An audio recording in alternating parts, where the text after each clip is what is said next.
Okay, welcome to the September 2021 City of Columbia Board of Zoning Appeals meeting. We'd like to welcome members, staff, and guests. We ask your patience during this hybrid meeting. This is a hybrid meeting of sorts. Most of us are live, but we could have some people call in hybrid. Multiple staff members are behind the scenes to make sure all applicants and citizens are able to communicate with the board at the appropriate times. Board members and applicants are participating in person. The public is able to participate in person or via virtual options. They can stream the meeting through City TV, accessed at youtube.com/user/ColumbiaSCGovernment. They can submit letters and statements via email to cocboardmeeting@columbiasc.gov leading up to and or during the meeting. The account will be monitored and emails and letters will be read into the record by staff leading up to board discussion. The public may also participate via phone by calling 1-855-925-2801. When prompted, please enter the meeting code of 4203. You'll then be given the option to hit *1 just to listen. *2 allows you to leave a voice message that'll be read into the record. Please speak clearly and leave the name and case information. *3 places you in a queue to speak live when prompted. At any time while listening on the call, you can hit * and your chosen option. We do ask that you wait until your specific case is called to hit *3. You can also stream the meeting at publicinput.com/cocboza-September 2021, SEP 2021. And if participating by phone while also streaming on your computer, please mute the audio on your computer to avoid any audio issues being patched into the Zoom meeting to speak. And there is a large audio delay between our recording on Zoom and the live recording on City TV and public input. So if we pause at certain times, we're pausing to allow that audio to catch up. And I'll do roll call. Mr. Dinkins? Here. Mr. Gregory is absent. Mr. Primus? Here. Ms. Stevens is absent. Ms. Spinner? Here. Mr. Ginyard? Here. Ms. McIntosh? Here. We have a quorum. Okay, applicants with requests before the Board of Zoning Appeals are allotted a presentation time of 10 minutes. This time should include, but is not limited to, an overview of the project, case history, and any pertinent meetings held regarding the request. This time also includes all persons presenting information on behalf of the applicant, such as attorneys, engineers, and architects. This time limit does not include any questions asked by the Board of Zoning Appeals or staff regarding requests. Any member of the general public may address the board in intervals of 3 minutes or 5 minutes if by a spokesperson for an established body or for a group of 3 or more. The applicant will then have 5 minutes for rebuttal. The board reserves the right to amend these procedures on a case-by-case basis. Okay, those of you who plan to speak must be sworn. If you are here as an applicant or here to speak on any case, please stand at this time and raise your right hand. Okay, do you affirm or attest that the testimony you will give today is the truth and nothing but the truth? Yes. Thank you. The board uses the consent agenda to approve non-controversial or routine matters by a single motion and vote. If a member of the board or the general public wishes to discuss an item on the consent agenda, that item is removed and placed on the regular agenda. The board then approves the remaining items.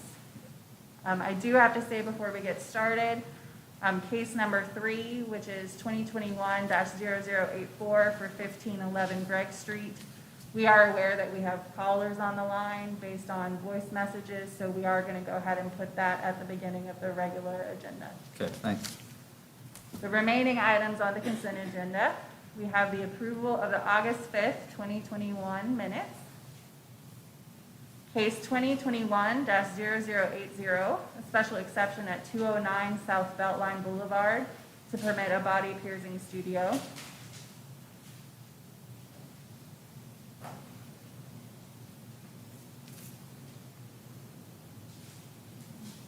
And this was the one that was pushed to regular.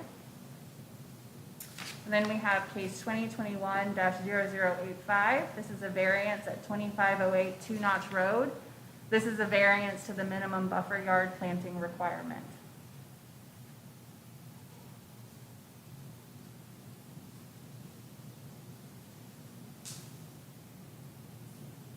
And if anyone wishes to speak on a case, they can come forward now and let us know, or we will tune into public input to see if we have any callers on the line.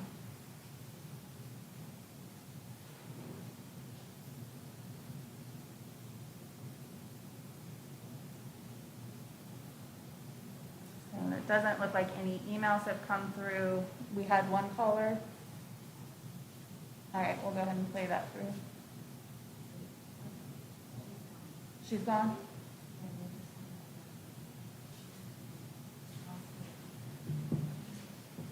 Okay.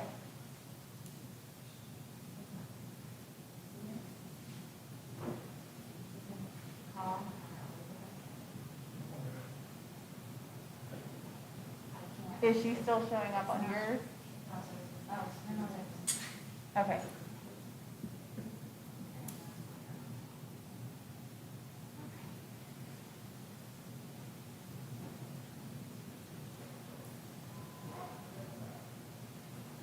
Marks, and my name is Elizabeth Marks, and I am here to speak on 2021-0084-FE, 1511 Greg Street.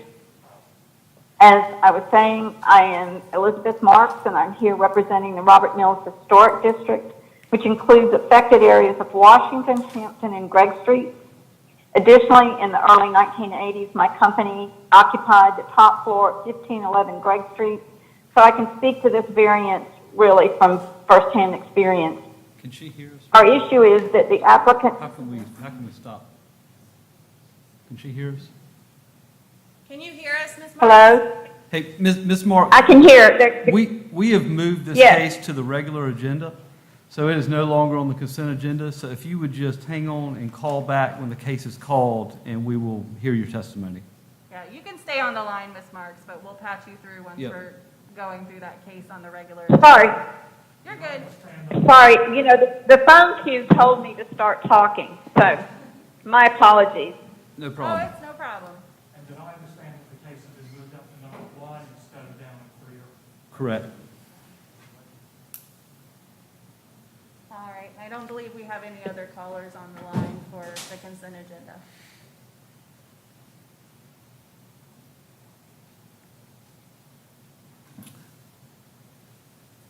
Okay, well, if there aren't any members of the board who would like to remove any items at this time, I'd like to ask for a motion. Move that we approve the consent agenda with the one emendation of removing 1511 Greg Street and placing it on the regular agenda. Okay. Second. And subject to staff Subject to comments. staff comments. Okay, second. All right, we have a motion and a second. All those in favor, please say aye. Aye. Aye. Any opposed? Okay, motion passes. All right, so we will, for the beginning of the regular agenda, we will circle back to case number 3, which is 2021-0084. This is the special exception at 1511 Greg Street. This is a special exception to permit a residential care facility. The applicant is present and is welcome to come forward to the podium to present their case.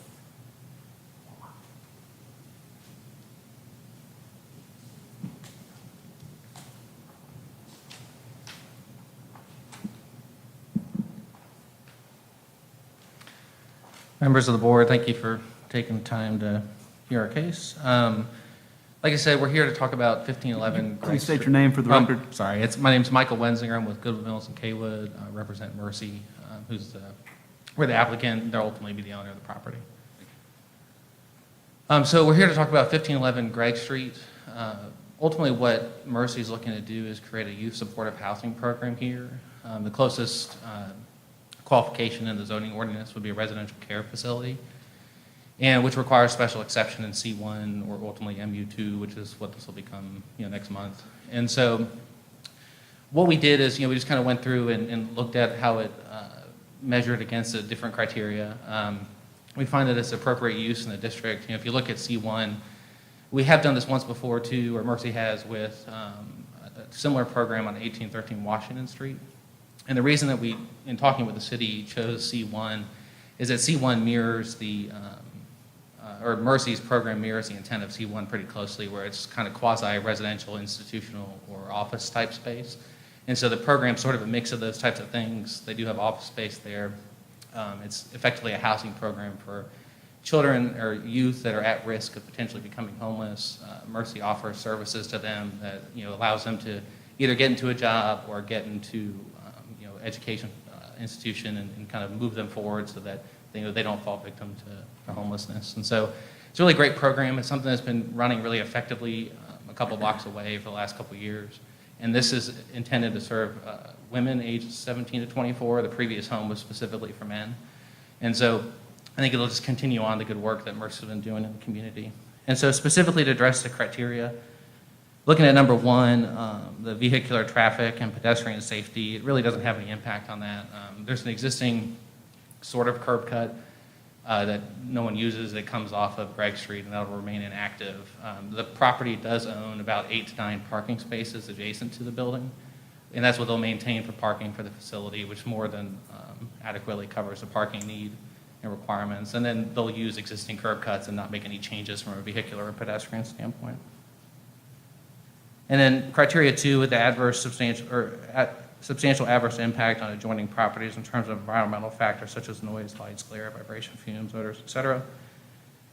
The special exception offers counseling services to unaccompanied youth. These services are unobtrusive in nature. It's similar to like an office type function. Everything's kind of contained within the facility. They have staff on site 24 hours a day, and so there's nothing obtrusive in nature to the activities that occur within the space. Number 3, describe in what ways the proposed special exception will not have a substantial adverse impact on aesthetic character of the area. If you look at the image on the screen in the top left, that's actually the previous project that was done for Mercy. And so you can see that the aesthetic character of the building is consistent with the surrounding area. It's got a historic residential quality to it that, you know, effectively mirrors the character of the adjacent properties. And so we see it as a positive in that regard. The existing house is aged and dilapidated. It'll be removed and replaced with a new structure that is very similar in nature to the building you see there from an aesthetic quality, and you know, takes care to match the historic quality of the neighborhood.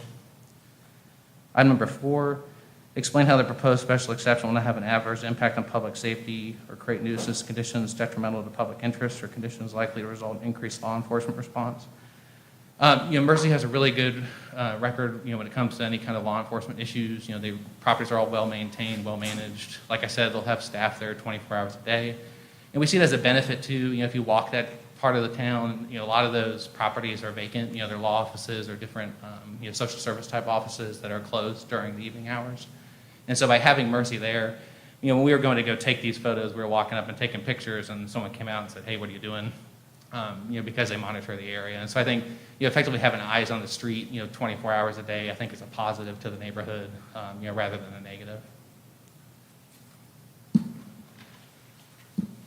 Number 5, explain how the establishment of the proposed special exception does not create a concentration or proliferation of the same or similar type special exception use. And so like we said, you know, a positive is that we have a similar type use down, you know, a couple blocks away that's been functioning for a few years. You know, you could look at this criteria and say, hey, we have another one.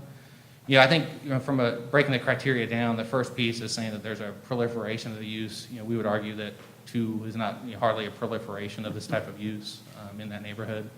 And then thirdly, I think we made this point, or secondly, I think we made this point earlier, is that when you look at the criteria that we established for the facility and for the zoning, you know, zoning is office, institutional, and residential. You know, again, this is sort of a mix of those types of things. It's an institution that offers residential and office. And so I think it's emblematic of the character of the neighborhood and the intent for the zoning district, though it requires a special exception by its qualification under the zoning ordinance.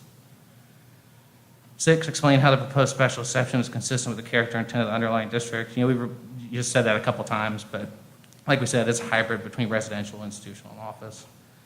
7, describe how the proposed special exception is appropriate for its location and compatible with the permitted uses adjacent and adjacent to and in the vicinity of the property. And so again, I think this is just, kind of redundant and somewhat similar, is that, it mirrors C1. If you walk that part of town, it frankly is really appropriate for this type of use.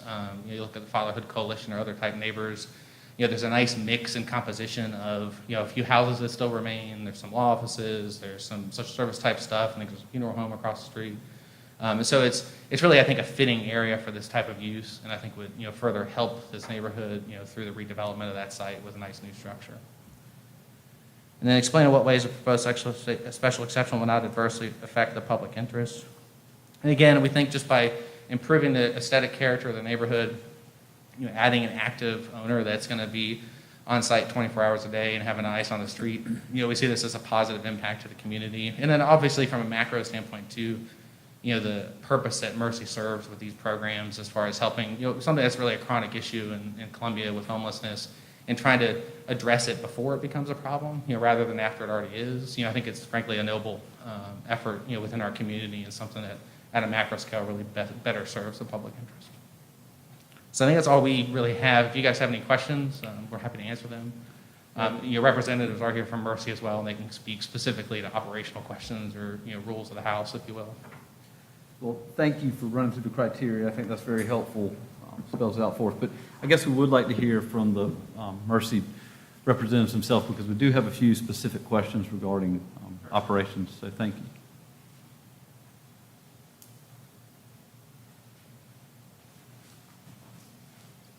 Did you want me to present? Or answer questions? Yeah, I just- can't hear it all. Okay, could you- Matt's going, so I'm sorry. And It's could like I you- need an interpreter. Could you state your name, please? Julie Ann Avon, and I'm the executive director of Mercy. Okay, well, thank you.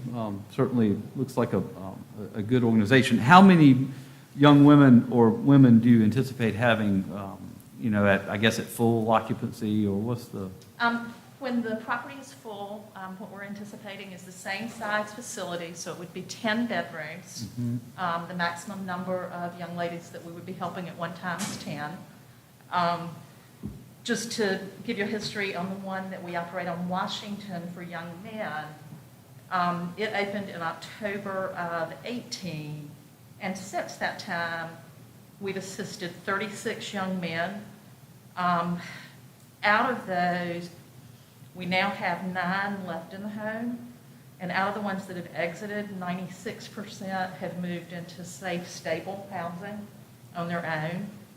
80% are working. 80% have gotten their GED or high school diplomas, and we've got several right now that live there enrolled in college. Thank you. Well, you said 10 residents, and you'll have one full-time person there? Yes. At 24/7 at all times? We do have in the evenings when things are, that's when most folks are home at the same time. We have 2 people Okay.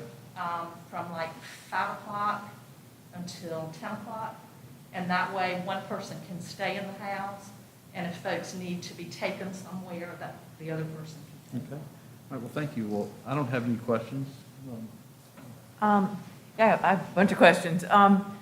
So I guess I'm a little concerned these young women may have friends from their previous lives who might want to come and visit them in that. What are the rules in terms of their being out on the street and their friends hanging out and everybody hanging out or something like that? What's going on with that? There is, in the packet that Michael submitted, let me find what page.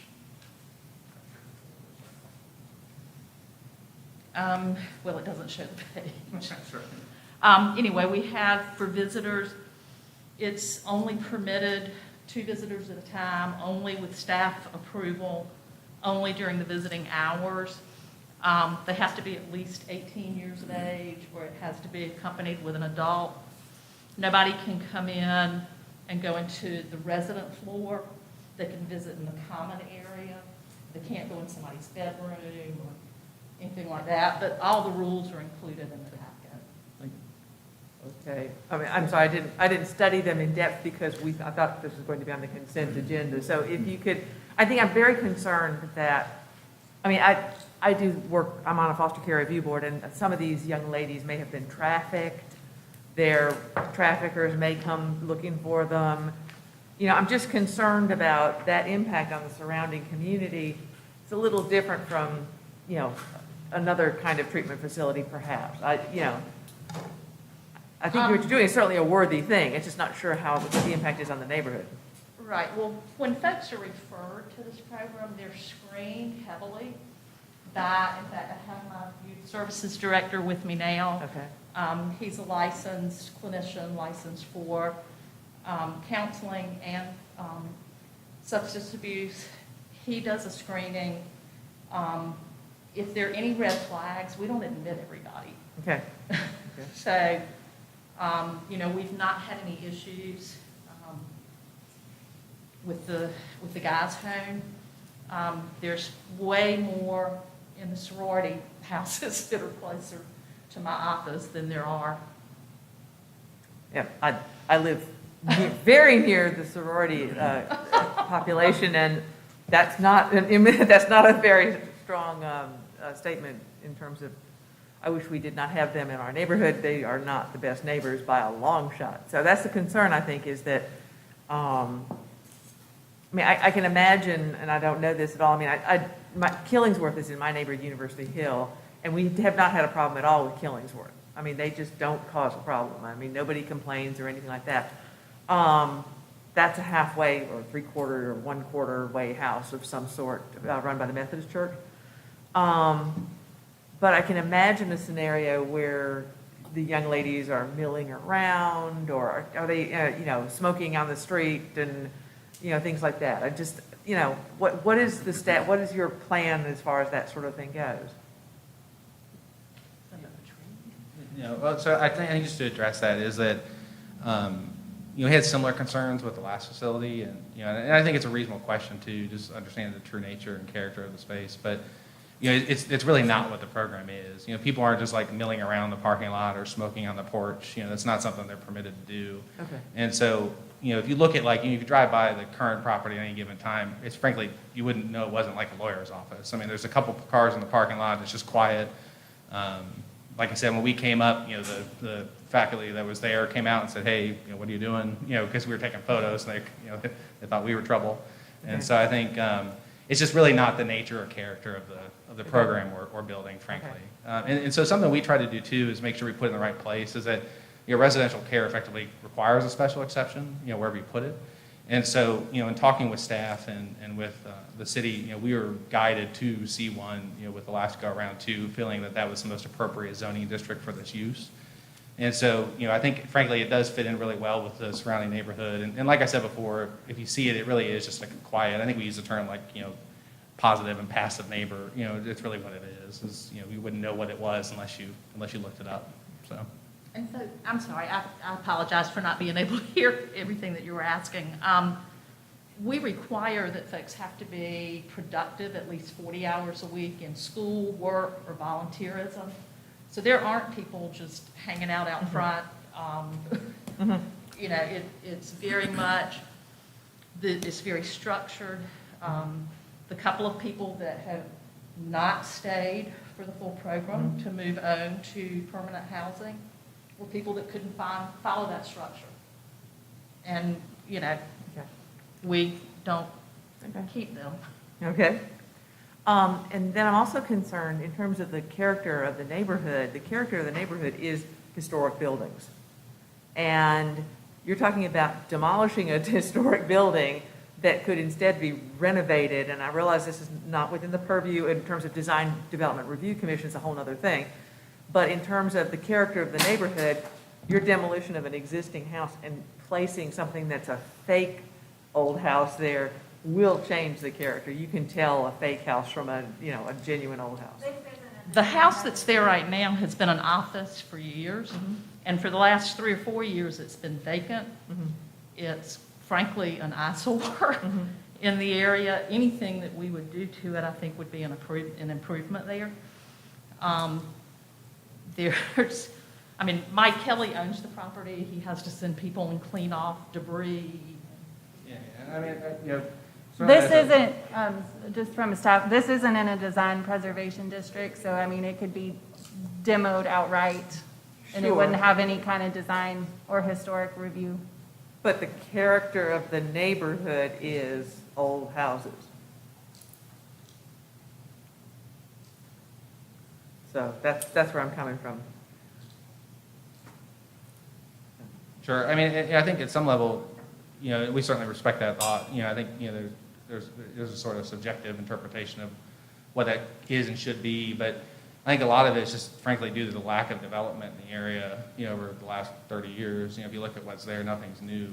And it's not so much that it's historic preservation. I think it's just lack of development dollars, frankly, going to that part of town. And so, you know, I think that looking at Mercy, and again, if you look at sort of the craftsman style, we do, like I said, it is new, of course, you can tell that. You know, I mean, I'm not saying that we're perfectly replicating a historical home, but, you know, there's certainly a lot of architectural care taken to matching consistent, you know, idiosyncrasies of the things around it, making sure it's fitting and appropriate for the neighborhood. And, you know, at some level too, I think, you know, whether it's new, you know, I think positive development is a positive thing, you know, even in an older neighborhood, so.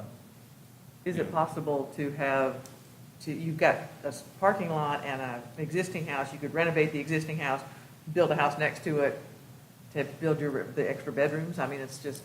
Yeah, I think the challenge just is, you know, just cost prohibitive, frankly, is that, you know, we looked at a property before doing the one on the board there, you know, it's a couple houses down, and, you know, if you look at the quality and kind of just condition of these older houses, you know, you're going to spend more money renovating than you are simply building a new one. And so, you know, the other challenge too is when you look at like 10 bedrooms, for instance, right, you know, the existing plan generally isn't conducive to that. And so, you know, I think it's something that I think for the owner makes much more sense to, you know, to build it new and build it right, you know, build it, you know, to standards that, you know, they can last for the next 50 years. So.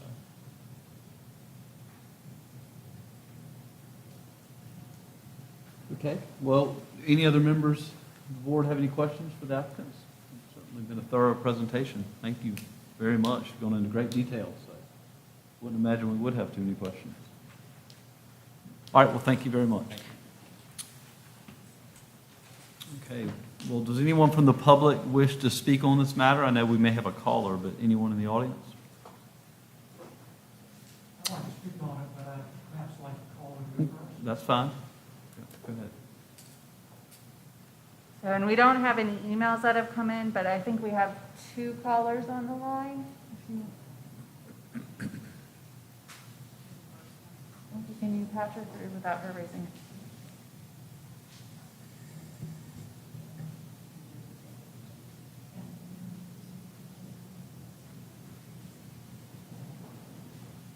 Are you there, Ms. Marks? Can you hear us, Ms. Marks? I can hear you now. I couldn't hear just now. I can hear you. I'm fine. All right, you're welcome Are you to discuss the case if you'd like. You're on the line. Okay, thank you. Thank you for the opportunity. My name is Elizabeth Marks. I'm here representing the Robert Mills Historic District, and that includes specific affected areas of Washington, Hampton, and Gregg. And I have to say that the casual dismissiveness about the character of the neighborhood, about the value of the houses is really, it's shocking. And I'm sorry they don't know the neighborhood that they operate in any better than that. I have specific knowledge of this building. My company occupied the top floor in the early 1980s. It's actually a valuable building. It had hardwood floors, high ceilings, beautiful windows. I don't believe that it's beyond repair, and it is an important part of our neighborhood. It's a craftsman-style home. It's part of the fabric of our neighborhood, so it matters. The application's response to question 5 really doesn't address the proliferation question. What they didn't mention is that they occupy 1813 Washington, 1408 Gregg, 1433 Gregg, 1516 Gregg, and they're asking to add a 2-story, 3,000 square foot building at 1511 Gregg, which is a program duplicate, except for women, of the Halfway House program on Washington Street. That's 5 buildings in 2 blocks. This is a textbook example of proliferation and concentration. Their presence has not improved the neighborhood, and in fact, they do not communicate with their neighbors or contribute to the betterment of the area in any measurable way. The halfway houses and drug treatment centers have not elevated the area or attracted or kept neighborhood businesses, the majority of which are now gone. They were African American owned. In fact, the applicant is not able to acquire nearby properties at lower or distressed prices. The claim that they will add security to the home is not borne out by the years of inaction at their 4 existing properties. They may take care of something that is on their footprint, but they certainly contribute nothing security-wise to their neighbors or to the neighborhood, and never have. I want you to pay attention to the fact that the letters of support only address their programs. We don't dispute the programs, but they don't address the impact on the neighborhood, which we can testify to. So I hope you'll regard those letters of support as letters of support for their programs and not germane to this topic, which is a variance. If you allow this request, the halfway house variance will perpetuate for decades to come through future owners and programs that will not require city oversight or approval. The approval of this request would create a template for proliferation. There's no question about it. And it would violate the express intent of the appeal process. We ask you to deny this request. Thank you for your time. Thank you. Rachel, are we running a timer today, or how are we doing that? You have, okay. Yes, I do have a timer.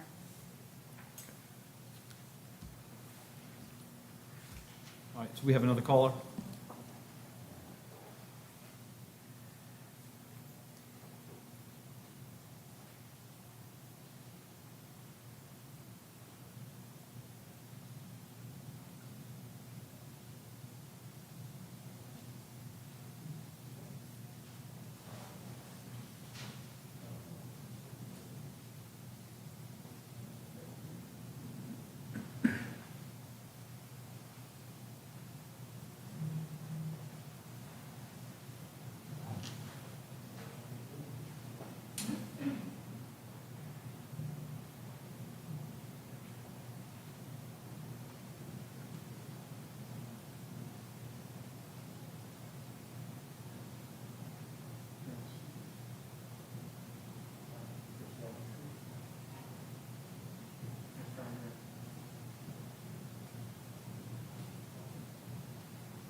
Hello, am I being heard?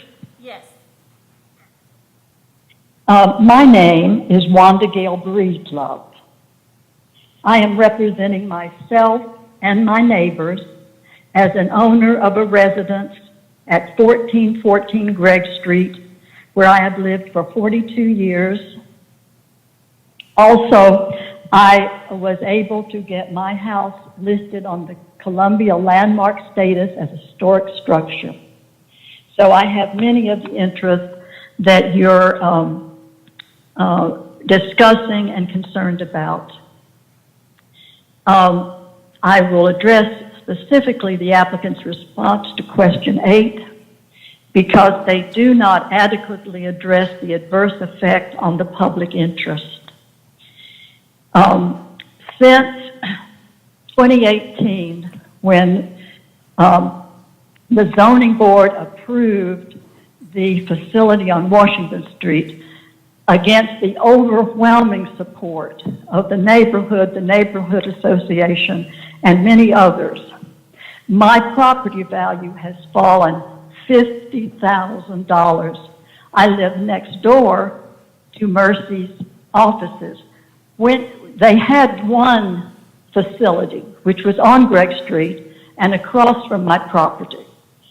When we objected in the past, we objected because there was already a facility on Gregg Street, and we didn't think they should be adding a second one on Washington Street. Given these facilities do different things, but they are all Mercy, they are all related, they all serve similar populations. Because our neighborhood was already in decline, we felt that we didn't need to be attracting things that, for example, do you want your office next to these facilities? Do you want to live next to them? Will you start a development with, now we up, with this, we would have up to 6. At the time that we disapproved of adding a second Mercy facility, and the zoning board was reassured by Mercy, oh, these would be spread around town. They did subsequently put one of their many facilities on Rosewood Drive, but almost immediately, they then moved their headquarters to Gregg Street. So then we had one across the street, one right around the block, one next door. Since that time, they have added another one in the 1500 block. And now they want to add yet another facility that you would have to approve in the 1500 block. Regrettably, all of these other additions have not needed approval except the first one. The first one, which we fought very hard against because of the fears we had then, which have come to pass. Yes, they do loiter. Yes, they do move around the neighborhood. No, they are not good neighbors. Mercy specifically is not. They do not listen to us. They do not work with us. They do not care about our neighborhood because they don't live there. I'm sure it is good and efficient for them and cost effective for them. But why didn't we just use Bull Street if we are going to have in our neighborhood the Okay. Mental Illness Recovery Center, Inc. Okay, all right, well, thank you. We do not question what they're about. Well- But is this good for our neighborhood? Is it good for the city to have a campus, a neighborhood, a whole string of their presence? Okay, It well- is not. Thank you, ma'am, but we're going to have to wrap up your testimony. You're out of time, and we wanted to give you a little bit of extra time to finish, but we really can't go on anymore. So thank you for your call. May I ask one additional sentence? I am speaking for myself and more than 3 of my neighbors. Okay, well, thank you. Thank you. And that is to the board. If you cannot deny, which you should do for all the reasons we've given, will you at least postpone? Because I assure you with further study, you will also determine that this is a very bad idea. Okay. And it should be placed, certainly they should be served. All right, thank you for your call. We appreciate your testimony. Okay, any other members, do we have any more callers, first of all, before we? Okay, very good. Would anyone else from the public like to speak on this matter, besides the applicants? I'm gonna speak, but I'd like to go last. No, you can't go after, please approach the podium. Well, first of all, I'd like to apologize to. Please come to the microphone, please. Well, I'd like to apologize to the Director for Mercy because I was lobbying against this Okay, thing. state your name for the record. I'm Richard Durlack. Thank you. I'm speaking for 1414 Gregg. I'd like to apologize to her because I was lobbying against this thing as I was getting out of the car in the parking lot, and I didn't recognize her behind her mask. Also, it's very difficult to have hearings like this. I can't hear half of what people are saying with their masks on. Anyway, I want to emphasize we are not against the mission of Mercy, okay? Everything they do to try to help people is a very important thing. They saying they're building a 3,000 square foot facility. I'm an engineer. You can't build anything these days for less than $150 a square foot. That's $450,000 there. I think maybe their money could be spent better elsewhere. If they want to help disadvantaged youth, they could take the mission to the youth. God knows we've got homeless people living in their cars at the University of South Carolina and going to school, but I guarantee you'll never get a place on Senate Street or University Hill as long as the Board of Trustees and those powerful people can make their voices heard. Non sequitur, this Latin word, it means does not follow. My colleague here got up and said, it's going to fit into the neighborhood because we've got law offices and we've got retail businesses and we've got some residences, and therefore it fits in to have a home for disadvantaged people who need help. That's a non sequitur. That is not logical. That does not follow. And I guarantee you, I'm sorry we didn't hear about this sooner. That is our fault, not yours, I guarantee you. But nevertheless, neighbors that are in support were Seth Rose and United Way, am I right? Seth Rose is a half a mile from here, or from the location, or 0.47 to be exact. United Way is 0.2 of a mile away.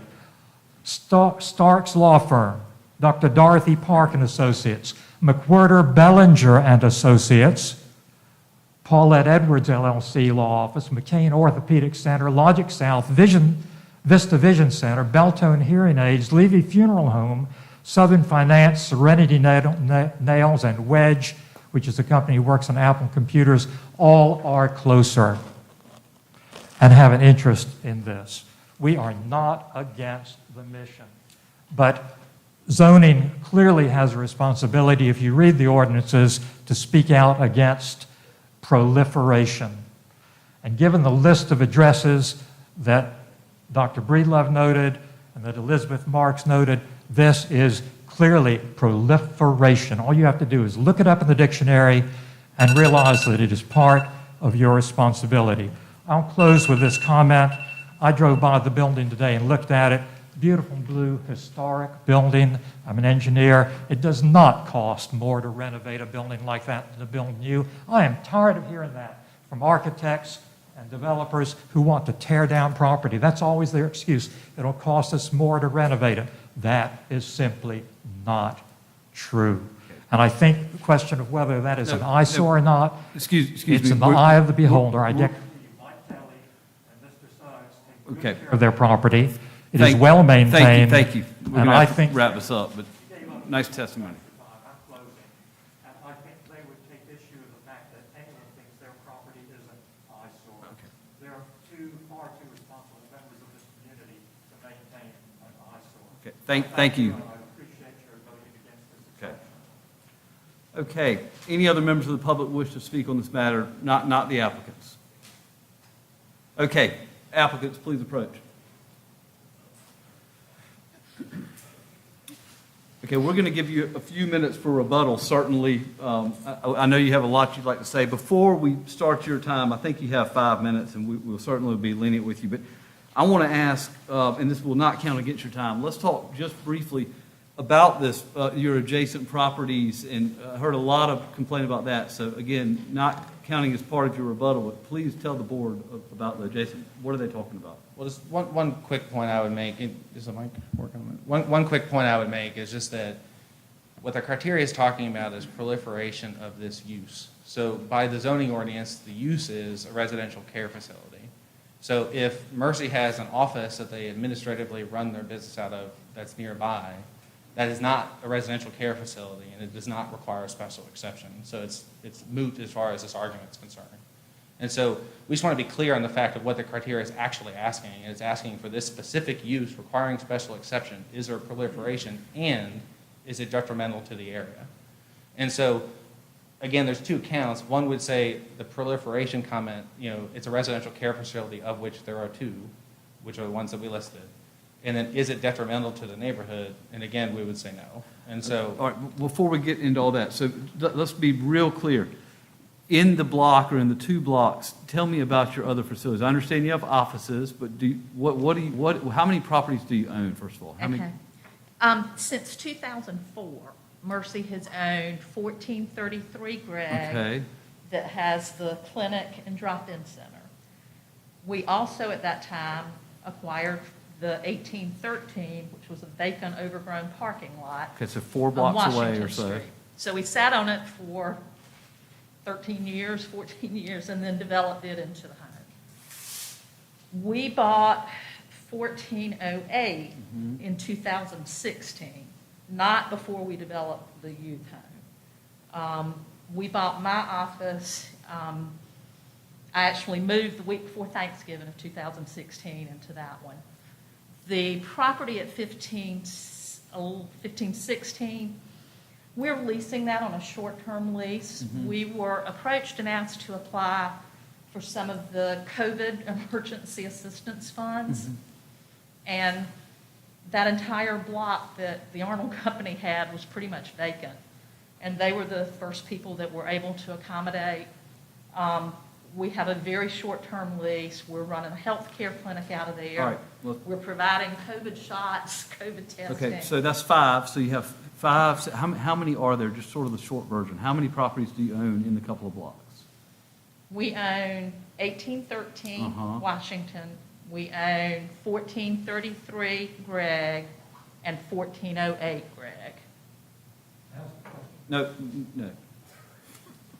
Okay, so 3, 5, how many properties do you own? I'm confused. Are you all confused? I mean, how many, what we were trying to get at, what do you own in these couple of blocks so we can Or occupied. understand? How many do I Do we operate have just a, in that area? can we put like a Richland County or City of Columbia GIS map showing these couple of blocks so all the members of the board can understand exactly what we're talking about, unless you all know? I want to know how many, what they own Well, and what they're and used also for. if they have a lease, I mean. In that lease area, properties also. Mercy Properties. Okay. Let's, we're just trying to get a handle on whether or not some of the testimony is correct or what the deal is.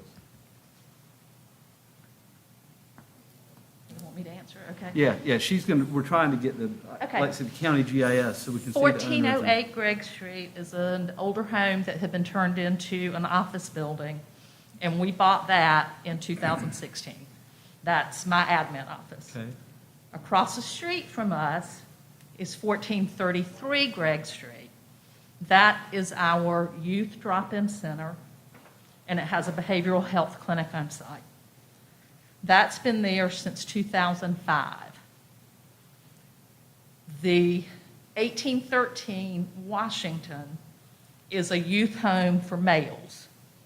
We built that on property that we owned in 2018. Right now, we are leasing property short-term from Ben Arnold Okay. to do a COVID response. And then have a contract to purchase 1560. okay, so five properties, right? Yes. Okay, on 2 of the 5, if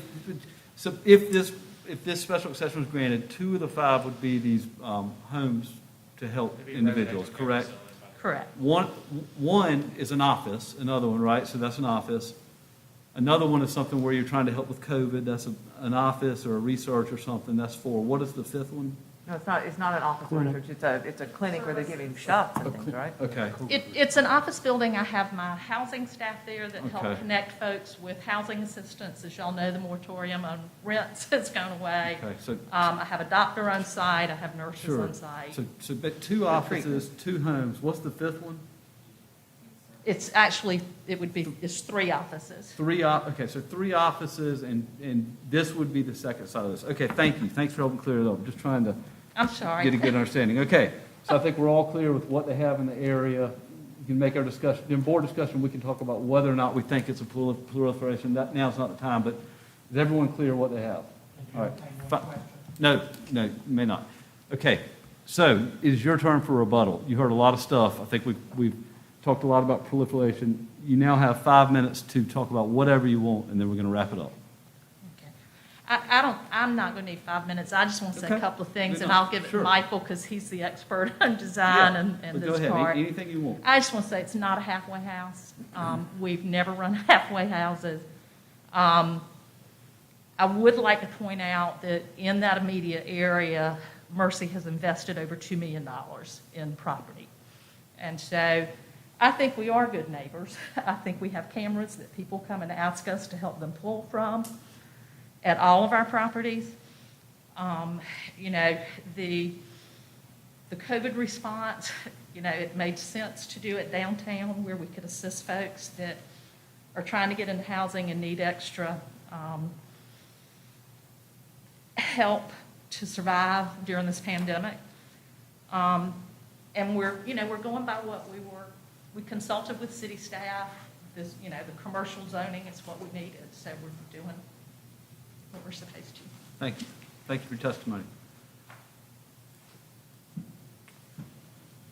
So, you know, I appreciate too, you know, certainly a lot was said, and, you know, we respect and appreciate the opinion of, you know, of some of the neighbors in the adjacent area. Yeah, I don't think we'll address everything that was said, frankly. We wanted to just stick to the criteria, which is what we're seeking to meet for purposes of our special exception for the property. Like I said, which is required outright in any area in the zoning ordinance. And so, like I said, with regard to the character or value, of the neighborhood, to staff's point earlier on, it's not a registered historic district. It's not under DDRC. There is no criteria or requirement for us to keep the home or not to provide something new. I certainly appreciate, the opinion of, historic preservation versus new, but, as a property owner, that's within our right, to do what's best for the facility and for the owner to best serve their use of the property that they own. I think whatever we do would be, like I said, we're architects, this stuff matters to us too. I know we're not residents, and I'm not suggesting that, we have that level of investment in the area, but, we do want the house to be fitting and appropriate and contextual, in its use in the area. And I think, we can take what we learned, from, talking with Mercy and their development of the last property, and then, just further advance that in what we do here and make sure, we do something that really fits. And so, we appreciate and welcome the neighborhood input as we move forward with the project. They're always welcome to provide input to us as we pursue a ultimate solution for the site and make sure it's something that works for everybody. Like I said, with regard to the halfway house comment, it's really not what this is, or it doesn't represent or emblematic of the character of it. And again, with the proliferation point, and I don't want to feel like we're splitting hairs. I understand that there's a Mercy sign on a number of doors, but office use is permitted outright in that district. And so when it talks about a proliferation of this type of use requiring a special exception, that's what the question is, and that's not what's happening. The additional properties are permitted outright. This would be 2. Again, it's subjective at some level. We don't see 2 as a proliferation. And again, to the criteria that it's detrimental to the neighborhood, frankly, we don't agree with that either. And so, I can't speak directly, to the property at 1414, but, in our research and looking at this too, we want to make sure we're doing our due diligence as well. We look through Zillow and try to get some information on property values, and even looking at that specific property, and I'm not saying it's an appraisal or something specific, but, according to Zillow, the property's increased by $75,000 since 2018. And so, in our research, that's emblematic of other properties in the area too. The market's been going up. This neighborhood's no different as far as the market value is increasing in the research that we've done. And so, frankly, we don't see it as having had any negative impact on the neighborhood. Again, development's a positive thing. Usually when we see it, people see someone investing in a neighborhood, they want to invest in it too. And so I think Mercy's done a good job, to that end. And it's important to them to be part of the community too. They did reach out and go door to door, passing out flyers to whoever was home, letting them know what was going on. And so, it's certainly not intended to be a secret or sneak anything by anybody. And we want to be good neighbors and make sure that everyone's being talked to. But like I said, I think we've addressed each of their criteria. At some level, I understand it's a little bit of he said, she said, as far as they're a good neighbor, they're not a good neighbor. But all I can speak to is just that the facility is quiet. People stay within the facility. They have it well managed. It hasn't been an issue, and so we do not see this as in any shape or form detrimental to the neighborhood or a negative impact. So if the board has any other questions, we're happy to address any specific concerns you have or thoughts. I want to make sure we're hitting everything for you. If something came up in the conversation you'd like to hear our response to. But. Well, thank you for your testimony. Okay. Sure. Well, that's going to wrap up the public input portion of this. Certainly a good discussion today. I'd like to open up board discussion. Who wants to start? What do you all think? I do. Can I ask a question? Go ahead, John. I do. What is the reasoning for just keeping all this so close? Is it not possible to go, find a place and spread it out a little bit, maybe serve a different community? Part of it is the price of the property. It is priced well. It's zoned for how we need it zoned. There's not an actual zoning for a CRCF or for any type of group residential. It's my understanding that it goes in commercial and you have to apply for this exception. So, if you drive around that area, there's a lot of vacant property. It's also, frankly, for the young people that we're housing, we've got that property at 1433. It puts it within walking distance for them to go there. So they can go there if they need to see a counselor. If they don't have a computer to use, they can go to that location. We have a computer lab set up. So part of it's that proximity. Okay, thank you. Thank you. Okay, well, all right, let's have some board discussion. Thank you applicants. Let's discuss. I'd like to hear what the members of the board think about the request in particular, because we're done with questions. So what do y'all think? Or who wants to start? Celia, does she? Celia? Oh, am I starting? Yeah, go ahead. So I was surprised when the agenda came out that there was not more opposition to it, but clearly that has come through.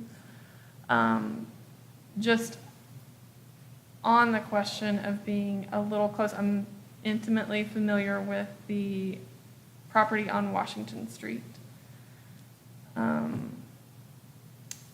My gut is it feels like it's not a proliferation of specific use, but perhaps a proliferation of services to a group.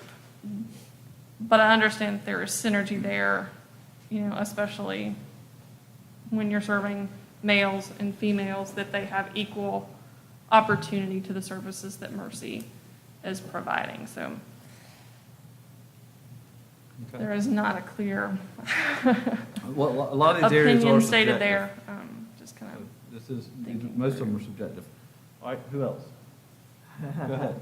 All right, I think, going down special exceptions, I think clearly there's no problem with vehicular pedestrian safety. We have no reason to think that's a real particular problem, or environmental problems.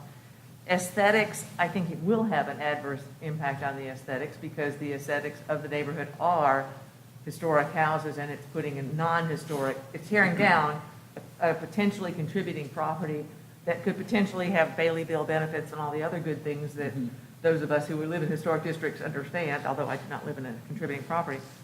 So that is an aesthetic drawback. Nuisance per se, I don't think it is a technical nuisance or public safety. I think the concentration, I think that just because there's only one other residential treatment facility, if you will slice it very narrowly, does not mean that there are not treatments being given in at least two of the other properties. They testified their offices. No, they said that they had doctors on site, they testified that they were offices and also medical facilities, medical treatment. Yeah, and the COVID thing too, that's all, yeah. So yeah, they are providing services as well as just people showing up and, an office use is clearly a lot lower impact than people walking up and receiving care, whether they live there or not.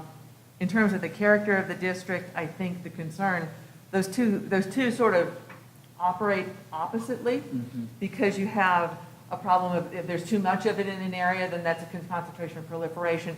The character of the area seems like it's starting to turn into a treatment area for mental illness recovery. So, I don't know, compatible, that's a little bit harder to say.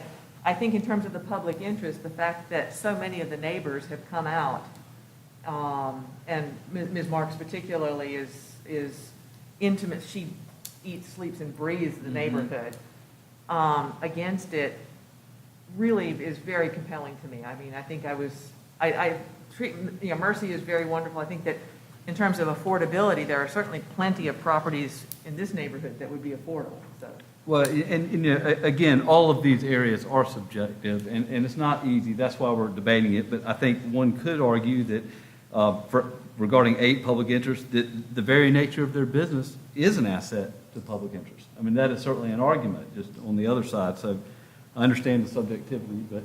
Well, there's competing public interests. There's the interest of those who have, like Dr. Breedlove, who have invested in their properties and wish to, and if she's saying that her property value has gone down $50,000, I would imagine she may or may not. She may be completely diluted, but I suspect that she may have more direct information on that. So that's a concern. I think that the neighbors' public interest should be respected as well. Sure. People who have invested in their properties fixed them up, and now all of a sudden it's becoming, for want of a better word, I hate to say it, but sort of a ghetto of mental illness treatment places. Well, I don't know about that, but, Well, I mean, it, but yeah. it sounds like it's in those particular blocks, there's quite a lot of it right Yeah, there. the answer is somewhere in the middle. They're all, I mean, it's all, it's all close. John, what do you think about all this? I agree with you on the public interest. I mean, it's providing a service. I agree with Catherine on the, under the proliferation, the concentration. It says same or similar types of special exception. It's not the, doesn't have to be identical. It just has to be similar. So, it's a tough one, and there's a lot of subjectivity, so. It is, absolutely. Marcellus, anything to add? What do you think? I think, same thing, I'm battling with between the concentration and proliferation issue, public interest as Sure. well. The residents that have come out in opposition. Yeah. And that's why these types of facilities, regardless where you put them in the city, they have to have a special exception to be there, so to go anywhere. So, sort of piggybacking on that thought, they do have to go somewhere if we want to help these types of people. Absolutely. And it doesn't matter where you put these, people are going to be upset and neighbors are going to be upset. And at the end of the day, we just have to do the best we can to decide whether or not we think it fits, compatible with the location. And that's all you can do. I think the applicants did a really good job of stating their case, running through the special criteria. I mean, I think you can argue this stuff, and I think the presentation was very good. So I think your answers were good. And I think the neighbors have valid concerns. We heard some on the phone and heard some here. So I just say all this is a tough one. This is close. With all that being said, I run through the criteria, and my personal opinion, going back, is they do have to go somewhere. And I think the applicants have done a good job proving why this is a suitable location. So with that being said, I would like to make a motion that we approve the special exception for this case. Is there a second? No, everything's over now. I'd like to make a motion. Is there a second? I'll second it. Okay, we have a motion and a second. All those in favor, please say aye. Aye. Aye. All those opposed? Opposed? Opposed. Did you vote? Opposed? Okay, motion passes. Motion is denied. Excuse me, motion passes. Motion's finished. Motion is denied. Okay, thank you, applicants. It's a tough case. Thank you.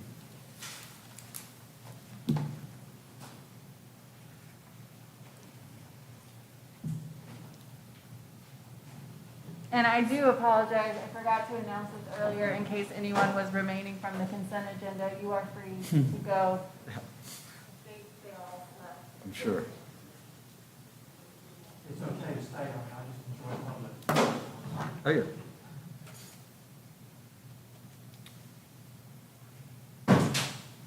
The next item on the regular agenda is case 2021-0079 for 1823 Superior Street. This is a special exception to permit a convenience store. The applicant is present and is welcome to come forward.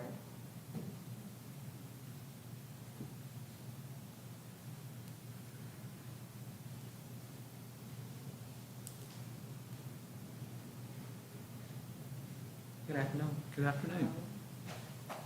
Please state your names for the record. I'm Sherry Myers, the owner of B&S One Stop, Okay, and my name is Shauna Stroy, and an investor for B&S One Stop. thank you. Okay, well, do you have a presentation or some thoughts to give us regarding what your request is? Well, this is our first experience. Okay. Please excuse us for not being That's as okay. fully prepared. But what we will say is our vision for B&S One Stop was, it really came through because of one of Sherry's daughter, and having to go to the store on Rosewood, having to cross Rosewood and go to Family Dollar. Right. So there's no central convenience store in the neighborhood for children. So all of the children in the Edisto Court, basically what, Rosewood community, in that area, they have to actually cross Rosewood to go to a convenience store. Let me grab a bag of chips or anything like that. They're crossing a main road to go there. So that was one of the initial things. We also started getting some developments in our community, the Rosewood Hill area. Basically now there's a basketball court there. The kids over there running from trying to go across again the highway to get, you know, like little things to drink or anything like that. So basically pulling that into the community. Also, we've been having activities into the community also. For a long time, I grew up in that community when I went to Ham Middle School. And I remember back then that, you know, sometimes in the parks and things like that, we would have small activities. In that area for a while, we haven't had any activities when it comes to children. We recently threw the Easter egg hunt in that facility, in that community.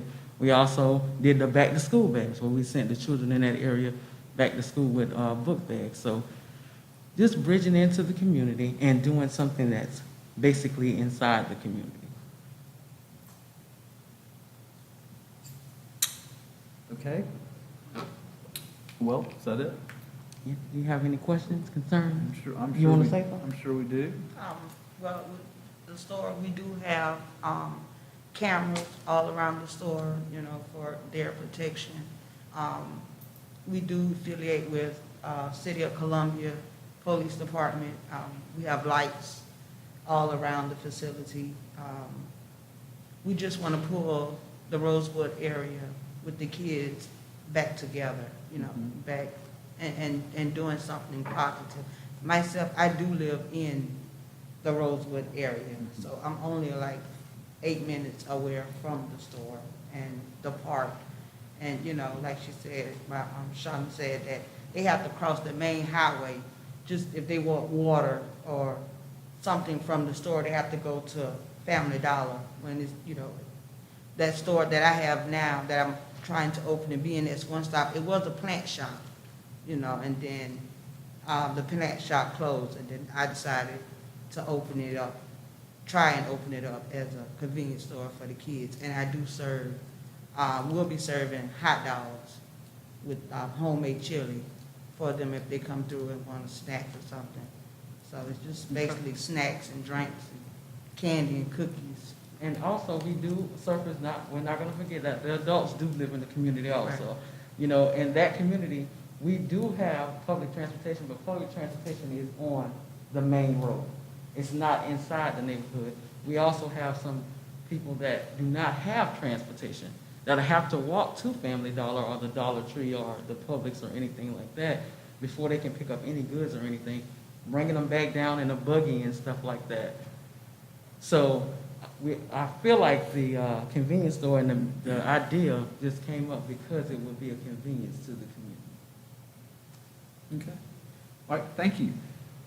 What questions should the board members have for our applicants regarding this proposed operation?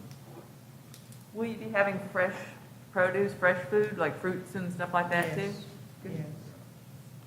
Watermelon, grapes, banana, apple. Exactly. And can you all just make sure that you get close to the microphone when you answer, just so it picks up? Yes, we will. What would your hours of operation be?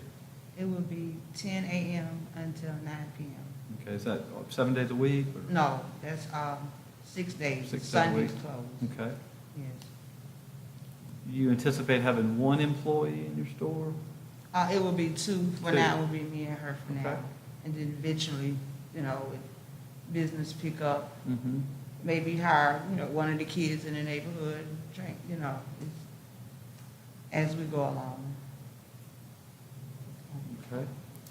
Have you had any other support, any other neighborhood kind of Oh, involvement? yes, we have, to come out and I did a support you? neighborhood plan, I did a petition for the neighbors to sign, and I think a few sent in some emails, so the neighbors very supportive. Yeah, they had a good many in their application packet. Yeah. It was probably 20 or so. Yeah. I forget exactly what it was, a lot of support. It looked I like. didn't see anything against it, right? I didn't see anything against it. They were all in favor Yeah. of it in the packet. No opposition. And as far as the community, the businesses in the community, we are also speaking with them. We have Camp Bow Wow. I'm not sure if you Yeah, guys that- are He did a familiar letter. with that. He did a letter for us because he has been also running with us all week trying to make, or since we even came up with the idea. And the construction sites that are also around it, because as you can see, that area is being very developed now. So we have I don't know. Is there, can I ask a question? There is an intent to serve, or to sell beer and tobacco. Yes. I just saw that in the application. There Normally, is. that's the sort of sticky point for a convenience store. Well, I did have a few neighbors concerned, wanted me to sell beer, and if that's a problem, it's not that I wouldn't want to run my store because I can't sell beer.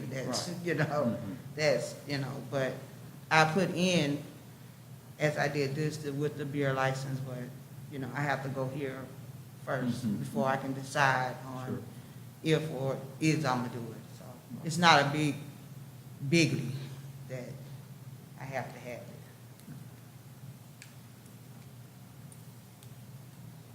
Any other questions? Okay, thank you. Thank you very much. Thank you. Okay, do we have any members of the public that wish to speak on this matter? All right, I had sent you all some letters ahead of time. I'll read those names just so that they're in the record of the letters that I emailed. Sheila Bonaparte, Benjamin Chestnut, Kristen Glover, Shayna Stroy, Carlina Wright, and Leslie Myers. Those were letters of support that were provided to the board. And we did receive 2 others after I had sent the original email. One is from a Lottie Smith. It states, "I truly support B&S One Stop Store. This neighborhood has not had any community-based events in a long time. The way they're giving to the residents before receiving profits truly shows the love in their hearts." And this is from Jamie Gilmore. "To whom it may concern, B&S is going to be an establishment for the community. They have given back to the community, bring too much joy back to the community, something that haven't in years. It's close by a park where kids can go and get cold drinks and not walk 3 miles to the top of Rosewood." This was an email, so it was a little choppy. But that was from a Jamie Gilmore. We haven't seen any other emails come in. I do just want to state for the record, the neighborhood called with concerns, which is why the matter was on the regular agenda. And I think we have one caller on the line, but no written statements were received by the neighborhood. One of the concerns expressed was the beer and tobacco sales, but I explained that that was handled at a state level, so those licenses would have to be applied for and granted outside of us. Okay. Caller?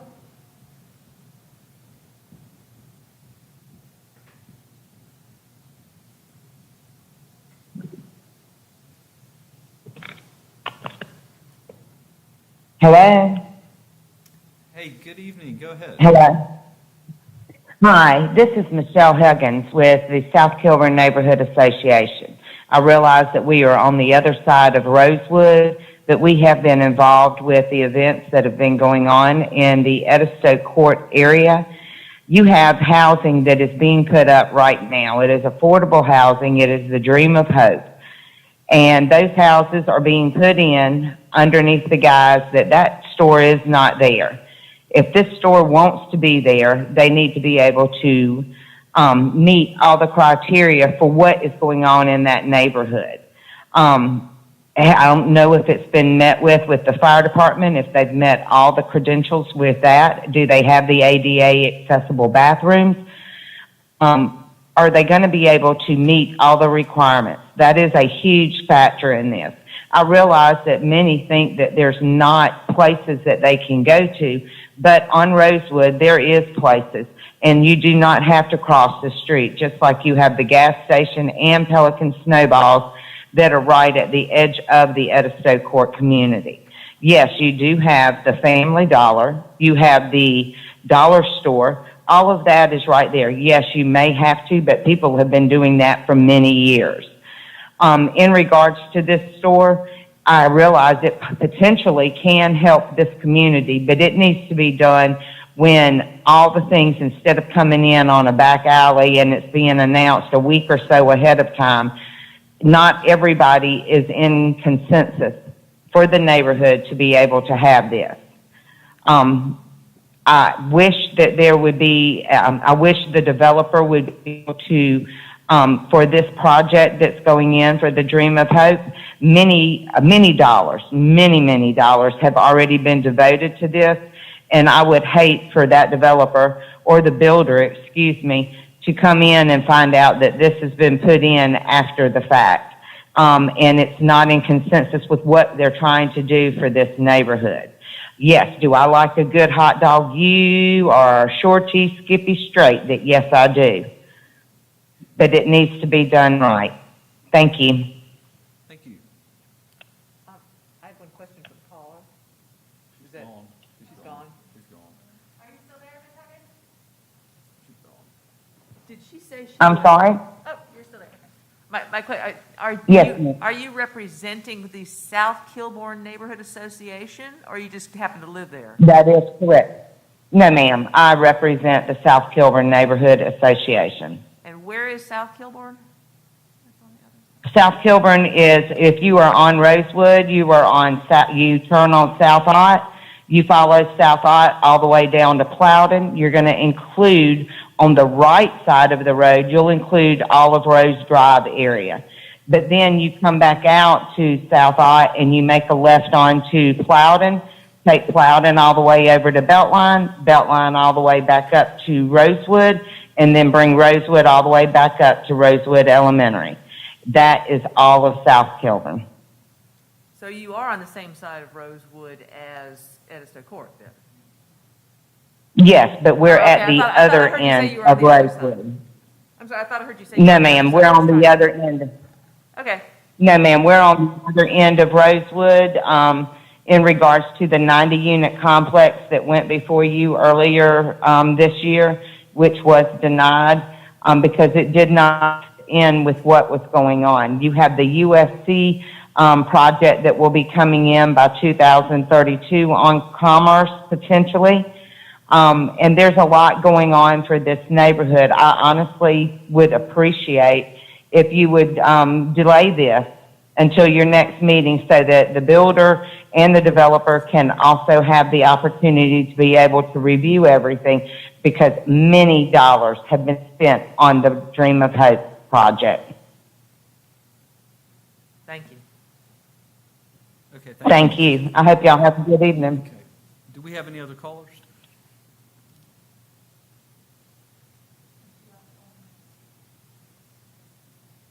So, just I wanted to show, this is the boundary of the South Kilbourne neighborhood, and this is here, Mhm.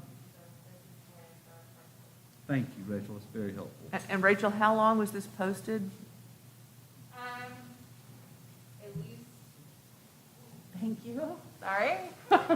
At least 15 days as required. Thank you. Very good. Okay, applicants, would you like to step back up and have your chance for rebuttal to the opposition from the callers? Or tell us anything else that you'd like to? Are we? Go ahead. Okay, one, I do want to say, I apologize for not getting with the South Kilbourne Association. And you might want to step up just a bit. just One, so I we want to can say record. we want to, because we did try to talk to every little subsidiary in that area to try to, reach out and let them know what we was doing. I didn't think of South Kilbourne because South Kilbourne is a little bit on the other side. South Kilbourne is, it's something that we could talk about. As far as any development, listen, we're here today because we want to make sure that everything that we do is in the right capacity and we're moving toward the right area.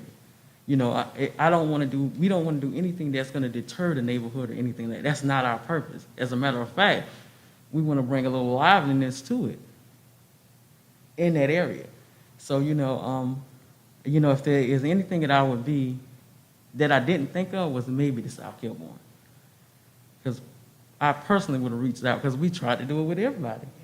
Like with the Rosewood, there's Edisto, they have like other little subsidiaries in there too, so, but oh my goodness. Okay. Well, this is your chance. You don't have to say anything if you don't want to. We can move forward. Just wanted to give you a chance to rebut anything anyone said. So if that's it, then you're certainly welcome to go sit back down. Okay. Okay. And I do just want to say, just for the process, because this was a question that Ms. Huggins asked, and then it's come up in other calls that I received just about fire and building code and things like that. With a business license, inspections are done, but that is outside of us. So Yeah. prior to a business license being issued, fire and building will do any inspections and request any alterations, but we don't know at this time what those may be. Thank you, Rachel. Well, we're going to wrap up public input and move into board discussion. I'll start on this one. We're asked to judge a specific use here, grant a special exception for a specific piece of property and a specific use. So any adjacent planned development is absolutely irrelevant. I mean, it has nothing to do with what we're discussing, in my opinion. So just want to get that out of the way and just run it through the criteria. I mean, this to me, in my opinion, is just a no-brainer. Here you've got people want to open a business in their neighborhood that's lawful and applicable zoning, and seems to be a demand for it. So I don't see the problem with it whatsoever. Let's turn it over to the other members of the board. I'll jump in again, of Go course. ahead. Absolutely. I think in terms of vehicle and pedestrian safety, this is enhancing it tremendously. You're decreasing the chances for pedestrians getting hit. I do believe children do run across the street. I'm sure they could go to Publix, they're not going to. They're going to go to the Family Dollar. Y'all live there, y'all know that. So I think it's probably going to enhance an awful lot of stuff. There certainly is not a concentration there. I think that's one thing. And it seems to me like it's a very much needed business in the area. And it's an area that needs that kind of, that sort of business activity. I think it sounds like a very good plan. And as we know, the beer and wine is not within our purview, nor are the ADA and other things that were raised. So it sounds like a good deal to me. Yeah. And I like the fact that they've done so much outreach to the neighbors. That really is very appealing, and that the neighbors seem to really want this. I agree. Good. I agree. Me too. And it seems like from other, it's not set in a residential area. It seems fairly in keeping with the other buildings around it, from All a right. zoning standpoint. Absolutely. Well, at this point, I'd like to ask for a motion. I move that we approve, subject to staff comments. Second. Have a motion and a second. All those in favor, please say aye. Aye. Aye. Aye. Any opposed? Okay. Thank you very much. Good luck with it.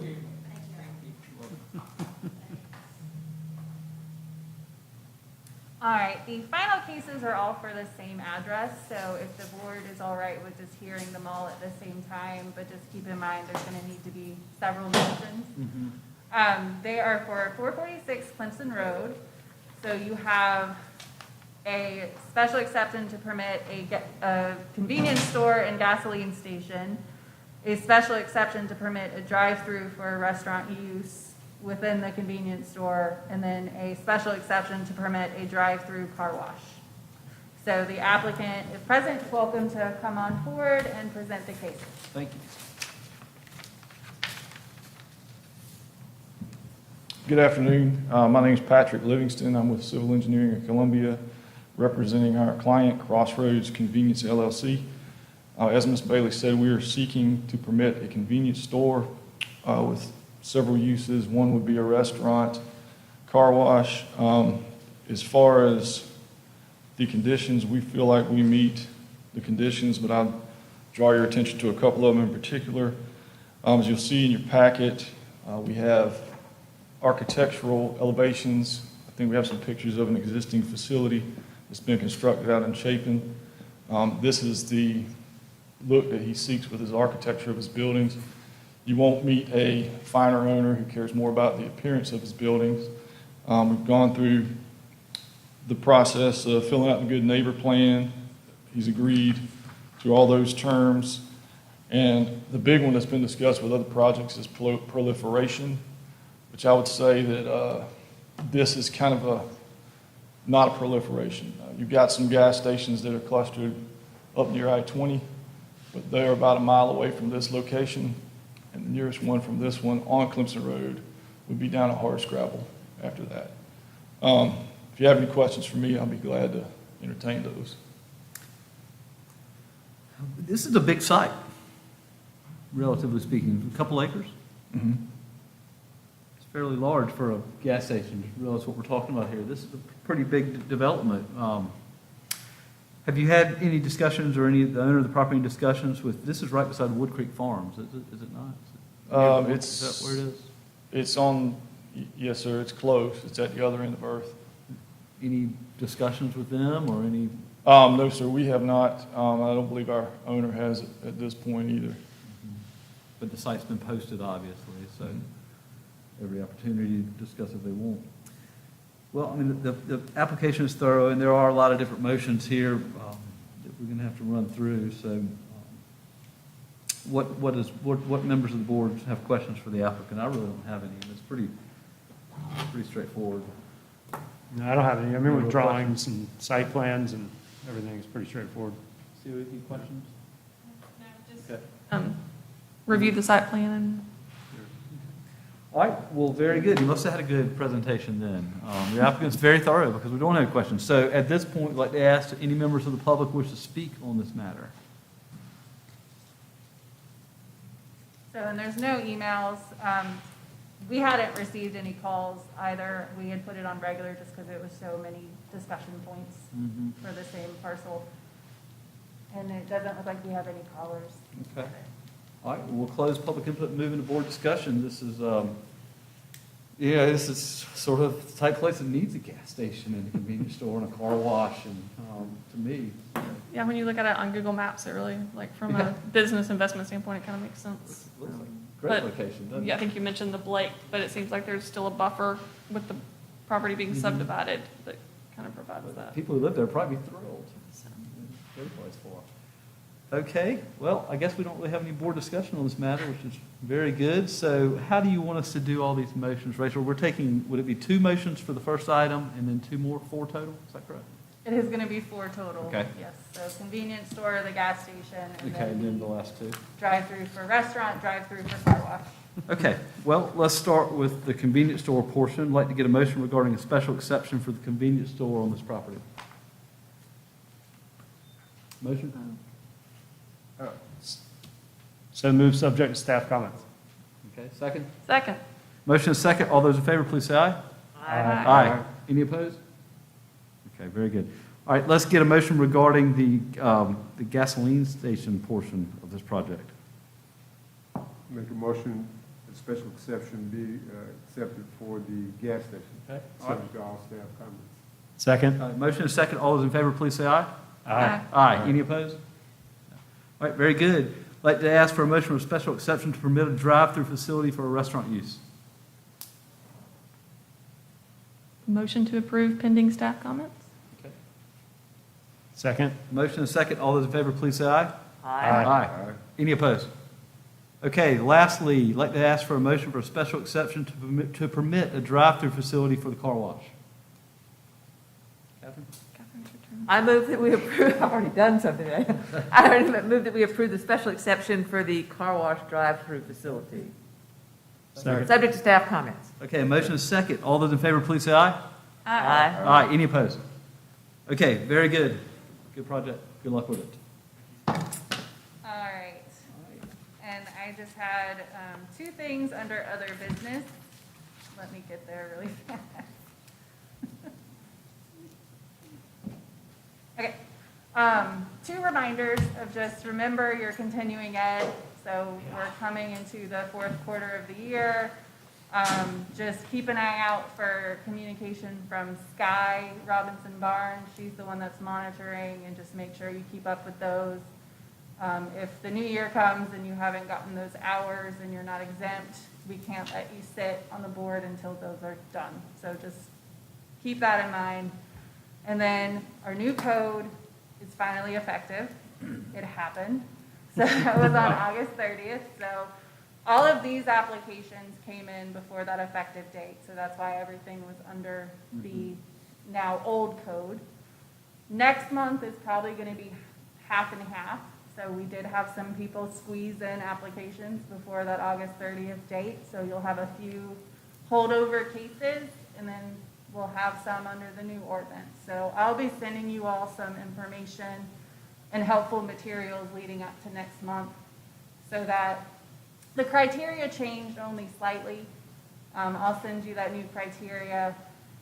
And the goal with the new ordinance too is we may see a reduction in the length of our agendas going forward for small adjustments. So, and I haven't forgotten about doing a kind of work session to go over things. So we will definitely do that and go over the new code together. And as always, feel free to reach out to me if y'all have questions. So, but. Very good. Is there a motion to adjourn? So moved. Second. All in favor, please say aye. Aye. Aye. Okay.